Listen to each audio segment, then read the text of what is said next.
திருவண்ணாமலை அரசு மருத்துவமனையில் கர்ப்பிணிக்கு உரிய சிகிச்சை அளிக்காததால் குழந்தை இறந்ததாக உறவினர்கள் குற்றம் சாட்டியுள்ளனர். திருவண்ணாமலை மாவட்டம் செங்கம் பகுதியைச் சேர்ந்த ஆர்த்தி பிரசவத்திற்காக செங்கம் அரசு மருத்துவமனைக்கு அழைத்து வரப்பட்டார்.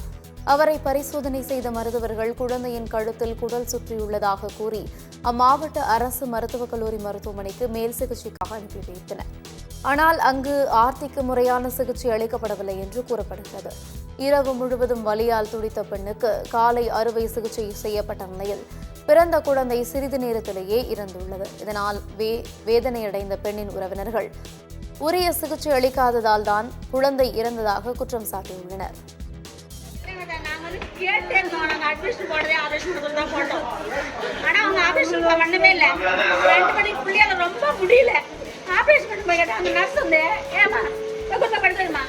மறுபடியும் 2:30 மணிக்கு ரொம்ப முடியலங்க. அந்த புள்ள அழுது ஆபரேஷன் பண்ணுறதுனா யாரு பேர் என்ன ஆர்த்தினா படுப்போம் அதுல அரசியல் பேசுறாங்க. அப்புறம் 5 மணிக்கு 5:15 குழந்தை ஹாஸ்பிட்டல் நல்லா தான் இருந்துச்சு. அப்ப செக் பண்ணாங்க. செக் பண்ணிட்டு குழந்தை நல்லா இருக்குது. அப்புறம் குழந்தை அப்படின்ட்டு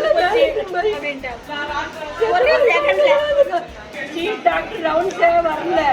அவங்க சொல்லவே எல்லாருமே எவ்வளவு பாடுபடுத்திருக்கேன் பாருங்க.